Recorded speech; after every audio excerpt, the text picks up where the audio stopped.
This is the best or worst day of my life podcast, where we talk to regular people about the best or the worst day of their lives. And now, here are your hosts, Koji Steven Sakai and M Martin Mapoma.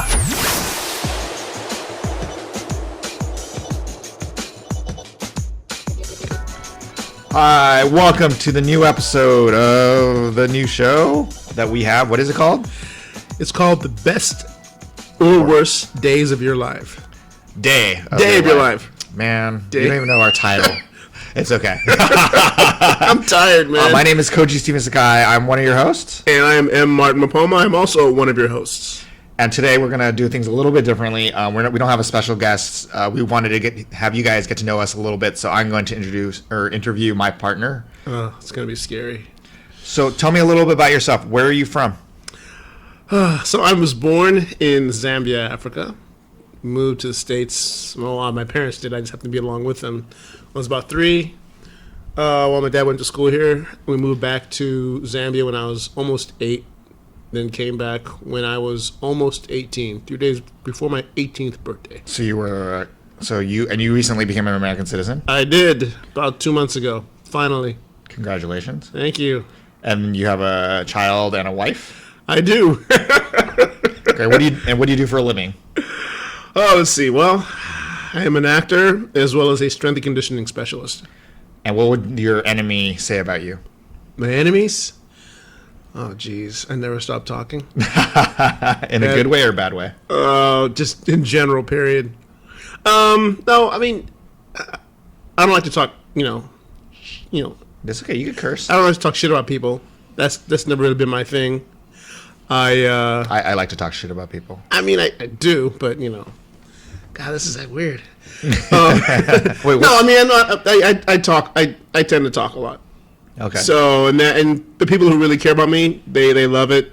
People who don't really like my personality tend to like bitch about that, but who knows? And you were an architect major in college? I was. And what made you not go into architecture? Architecture. No, I mean, I was, I love architecture. After I finished school, I don't know, I really sort of fell in love with the whole acting thing. It sort of, I wouldn't say it fell into my lap, but it came pretty easy, and I have been known to be one of those guys who takes the easy way out. But no, I really love the passion of acting, and so I became an actor, and it's been a great journey. What is it about acting that you like? Just telling a story, man. I mean, I feel like I have so many stories to tell about my growing up, in that I've been able to use that and sort of channel that into my acting career. Maybe you should be a writer then. Oh man, that sounds like a lot of work. It sounds like a lot of work. Right. I would write if I could, because I have a lot of stories I'd like to tell. Not just about growing up here, but growing up in Africa as well. Do you remember Africa? I thought you said you came here when you were 3. Yeah, then moved back when I was 8, and then came back here again when I was 18, almost 18. What's the biggest misconception about Africa that people here in America don't know? Oh, the biggest? Jeez, take your pick. Cold Coca-Cola. I never forget, I was in high school there. We had a kid from the States who came to, his parents worked for the embassy. And the first day of school, he's like, "Do you guys have Coke?" And we were like, "Yeah." He's like, "Cold?" And we were like, "The fuck are you talking about?" "Yeah, they're cold." So that's just one. Another big mistake. Wait, there's no cold Coke, or there is cold Coke? Yeah, like we didn't have refrigerators. And I'm like, "Yeah, we have Coke." Oh, so they thought that you didn't have... Yeah, okay. they thought everyone drank hot Coca-Cola. Like you guys all live in like huts or something. Yeah, that's another thing too. Do you live in a grass hut? And I'm like, no, I don't live in a grass hut. Do you have lions in your backyard? I'm like, most people in Zambia where I'm from, I don't just see lions walking around all the time. Have you ever seen a lion? Yeah, in a game park, not like in my backyard. Not in my backyard. Have you been back as an adult? Yeah, I've been back. After school, 92, then 96, I think. No, 86, 92. The last time was after my mom passed away. I went back a year later. That was 2011. If you go back, can you take the Sakai family with you? You can come if you want. Yeah, that sounds like fun. You want to go to Africa? Yeah, I would love to go to Africa. You've never been? Huh? I've been to South Africa. You have? I've been to Egypt. Okay, that's Africa. But I've never been to other parts of Africa. I've always wanted to go. So I love you went to traveling. the top and the bottom. and then to the bottom. South Africa's like growing up in LA. I always tell people, if you fell asleep on a plane going to Africa and you landed in Johannesburg, you'd be like, wait, did we just land in Brooklyn? Or Well, that's like the joke I always make is I compare other cities to American cities, and then the people I travel with hate it. Like, for example, when I went to Sydney, I said, this is like a crappy New York. And then we went to Melbourne in Australia. I said, New York? This is like a better San Francisco. So it just ruins a vacation when you name another place. So a couple more questions, and then we'll get to kind of the whole point of this. Where's the last place you went on vacation? Last place we went on vacation? Does Hawaii count? Yeah. Yeah, we're in Hawaii. Do you like Hawaii? Oh, I love Hawaii. I love Hawaii. What is it about Hawaii they like? I love the people. Because there, they treat you as a person of color really differently. In what way? They just treat you better. Why? The locals do. Because it's just like it's because they just don't like the people that have moved over there and bought everything up, and it's kind of like an unwritten rule. So, I had these guys where we're staying in Kauai, and I met these guys, the valet guys, and they knew that I like to fish, so they took me fishing. And while we were fishing, they were just writing everyone else that was there, all these, like these fucking tourists that come here and they say all this shit. And I was like, really? Because where we're staying, I thought it was pretty, I thought it was, it was pretty cool. And they were like, just telling me all these horror stories about the guests talking to them. And, I'm sitting there fishing with these guys, thinking, okay, they're going to bury me somewhere and take my shit. And I said, oh, well, what about me? They're like, oh, man, you're part of the struggle. And I was like, really? Like, oh, yeah. So, and that's kind of been the running theme throughout my entire time, in Maui, Kauai. Oh, Maui's the most white of the Maui's like Orange County, dude. I know, I hate what. Maui's like Orange County. And I don't hate Maui because it's still Hawaii, but dude, it's like you come out of you get off the airplane and you make a right and go down towards Kanapali and yeah, our families met in Hawaii. Our kids are friends. They play jiu-jitsu together. They do jiu-jitsu together. And yeah, they do. We met in Maui, and that's definitely my least favorite island. I'm probably never going back there. I don't like it. It's really never going back. I can't say I'm not going back. I'm going back to we're probably going to Big Island next year. But have you been to Kauai? Yeah, I've been all. I mean, my family is from Hawaii. That's remember? That's right. I go to Hawaii like twice a year. So you've never heard the story that I'm telling you about? Where they treated me differently? No, you told me.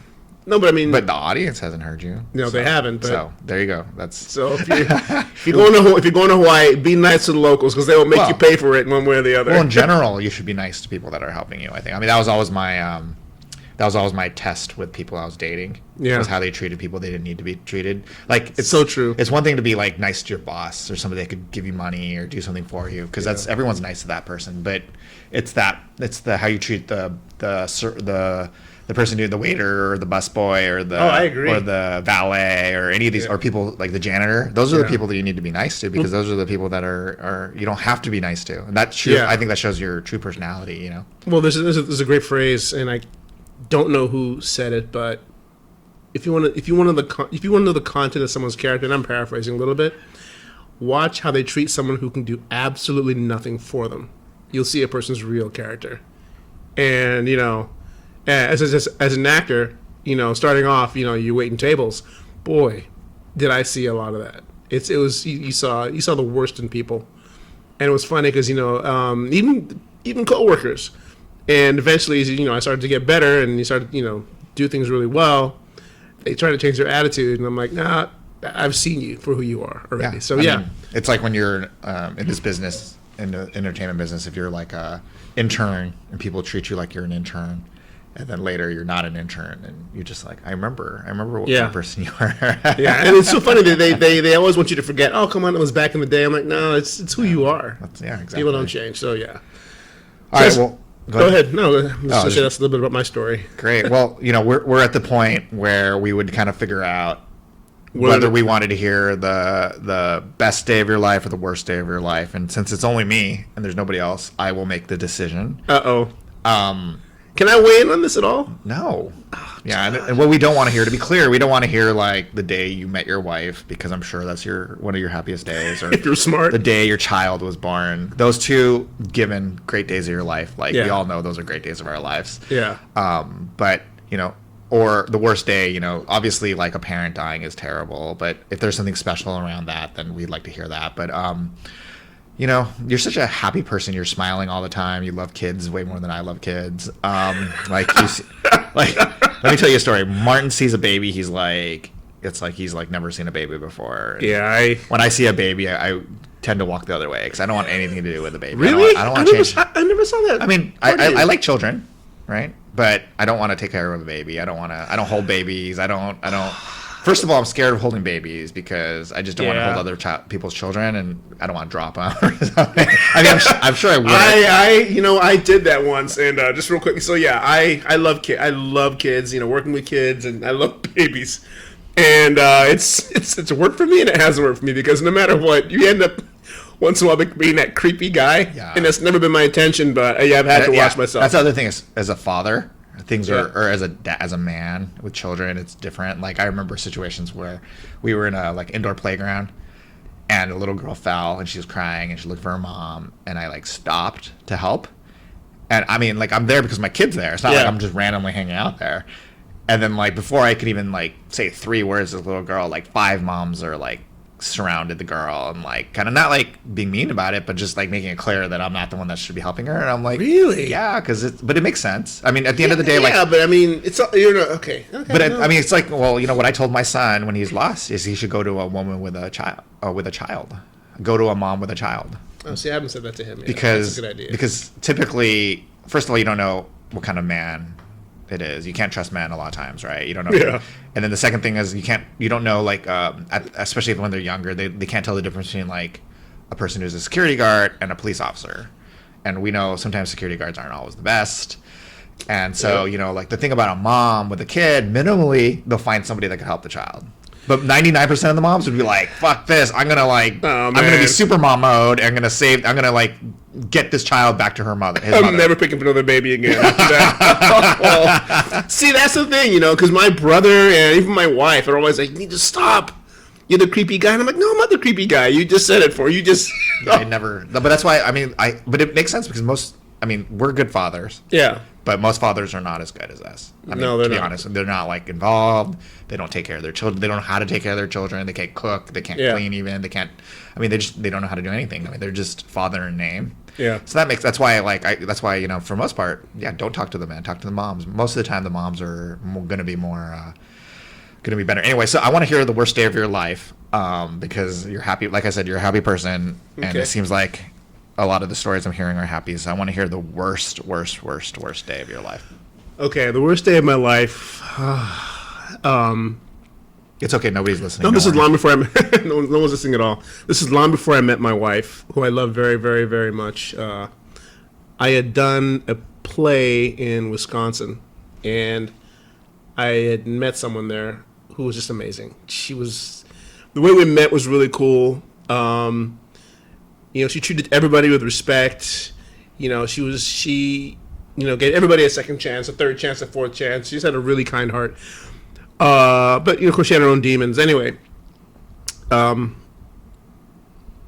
moved out here to as part of my acting career, and out here being Los Angeles, and with my manager and my agent at the time, and I tried. Oh God, this is gonna be hard. I was trying to get her to come out here, and we were kind of going back and forth. She was driving me crazy, but I had gone away for a few weeks. Actually, I'd gone away for a week maybe, and then I was coming back from the airport, and I was driving into Corona because I was staying with my parents' best friends who were awesome, and I'll never forget. I was getting on the 94.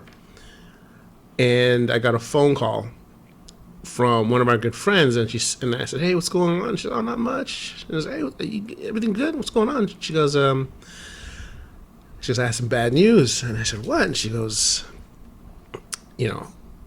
my girl at the time was raped and murdered. That was totally unexpected. Yeah.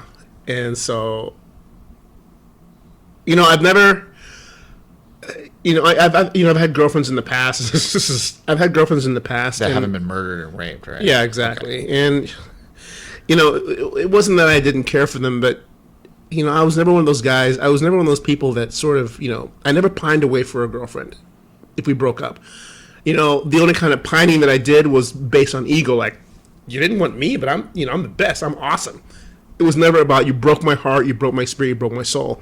When she was murdered, and you raped and murdered, it just broke me.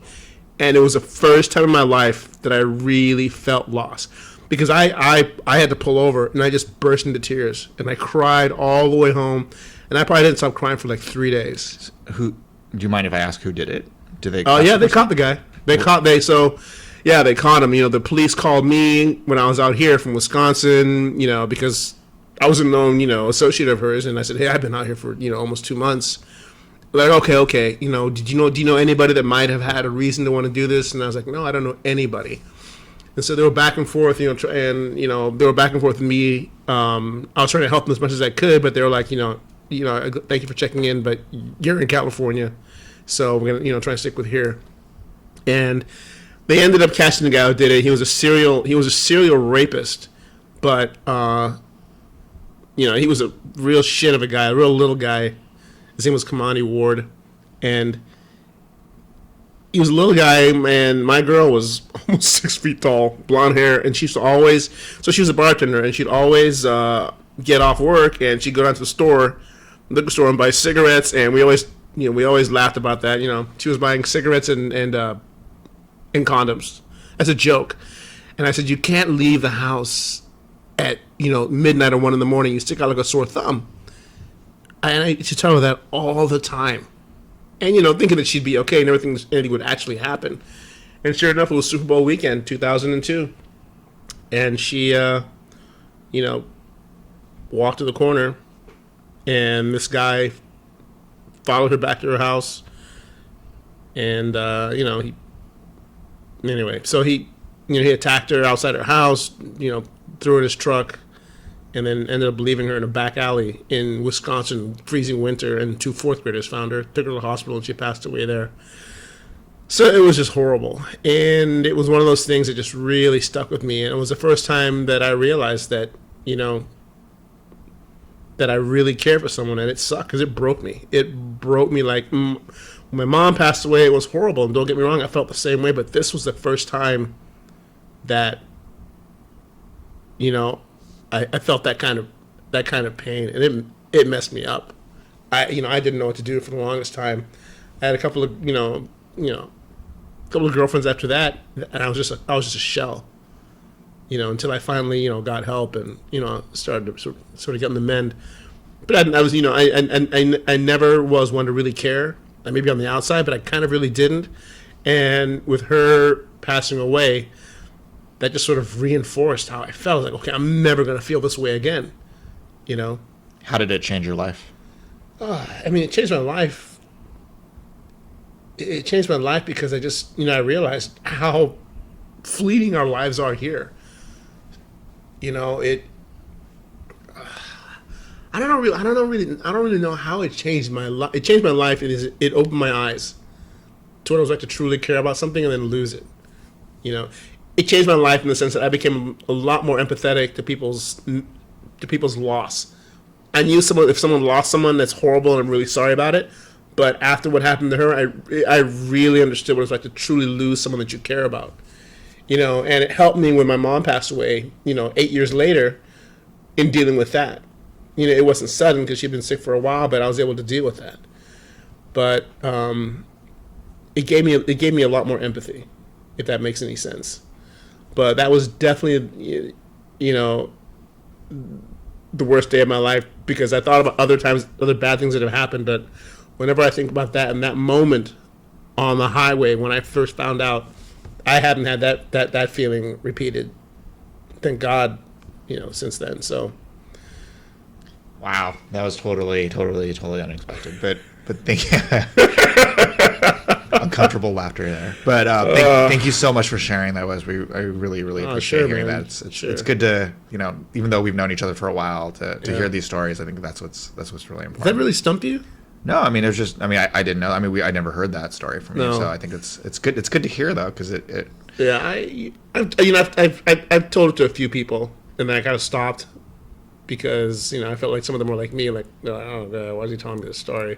No, I mean, but it makes sense. I mean, it's people always say that when people, like, my father was sick all my life, and they say like it was it's easier when you know that the person's sick and they die. That was my mom. But I was like, that's not true. It doesn't matter, but it's true. It is. It's definitely true, and so hearing your story definitely puts into perspective. Every day that we have to be careful and yeah. Well, I think that's good for an episode for us. So thank you guys for listening. We really appreciate it. I should have mentioned this in the beginning, but please rate, subscribe, tell a friend about it, let people know about this podcast. This is definitely a labor of love. So thank you very much for listening. Thanks a lot, guys. Have a great day, guys. Bye. Bye.